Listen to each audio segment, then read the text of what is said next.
Are you frustrated? There is one theme that comes up over and over again when I talk with my fellow law enforcement officers. They're feeling bad. They're looking for some relief from their problems. They want some advice. That persistent theme is frustration. Officers are frustrated with their agencies. They're frustrated with their leadership, with their coworkers, the citizens. They're frustrated with the media, their finances. They're frustrated with promotions or their lack of promotions. They're frustrated with society, the long hours. They're frustrated with the short staffing, and so much more.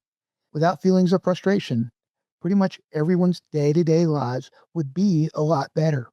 And that's what I'm addressing today: how to get the upper hand on frustration. Most of us would define the feeling of frustration differently, and it gets expressed in a lot of different ways depending on who you are. On one person, frustration might look like anger or annoyance, while on another person, they may seem sad or depressed. One person, when they're frustrated, might wallow in self pity. However, you experience it, I think we all know it when we feel it. From my philosophical perspective, frustration is what happens when you lose a coin flip with fate, when you argue with reality. There's a thing called the discipline of desire, which is essentially the skill or discipline of wanting only what is within your control and refusing to desire the things that aren't within your control. Stoicism teaches that almost all misery comes from misplaced desire.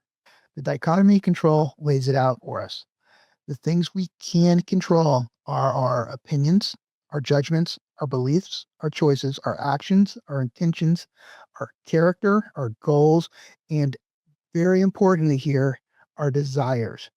Nothing else is 100% within our control.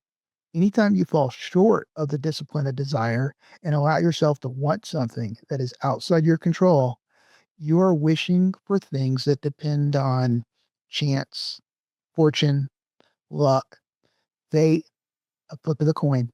You give me 1,000 scenarios where you base your happiness or your contentment on something happening that's outside of your control, and I will give you 2,000 ways fate can make you unhappy, miserable, and discontent. You're leaving yourself open to the risk of being unhappy. The truth is that anytime you desire something outside your control, you're playing a game of chance. Sometimes you win, sometimes you lose. When we lose, when we want something outside our control and things don't go that way, we call that feeling frustration.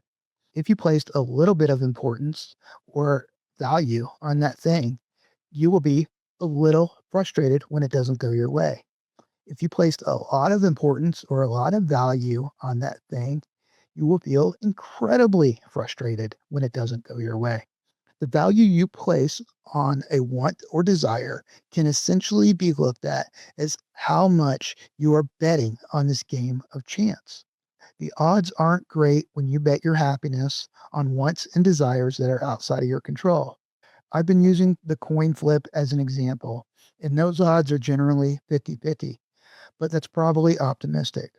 If you look at the outcomes around you, considering that most people don't practice the discipline of desire, we can look at how happy or content most people are, or how frustrated they are.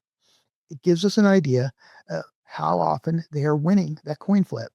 Judging by the number of miserable, frustrated people I know, the odds suck. To me, it's like watching the exit at a casino and everybody is walking out broke and penniless. The only safe bet is not to go in there in the first place, to not play the game. Marcus Aurelius said this, and I think it bears a lot on this idea. If you are distressed by anything external, the pain is not due to the thing itself, but to your estimate of it. In this, you have the power to revoke at any moment. It's Marcus Aurelius. I know it's easier said than done, but keep in mind that the payoff here is huge. Ask yourself, what would life be like without frustration and disappointment? How good would it be not to have to worry about the outcome of so many things and their potential to make me unhappy? If you're just starting out here and want to give it a try, want to practice a little stoicism, I have some tips to help you ease in and start practicing that discipline. Number one, remember that you own nothing. Time will eventually repossess everything. If you anchor your peace of mind to keeping the things that are already on loan to you, you'll be miserable. If you hold them loosely, you'll find freedom. Number two, call yourself out. When you catch yourself getting frustrated, stop and ask, what exactly am I wanting right now? Is it in my control or not? Naming the desire and identifying what you control and what you don't breaks the spell that it has over your mind. I want you to shrink the bet. I want you to bet less, make that wager smaller. If you absolutely have to place a value on something that's outside of your control, why don't you lower the stakes a little bit? Care a little less about the outcome and care more about the things you do control, like the amount of effort you put in.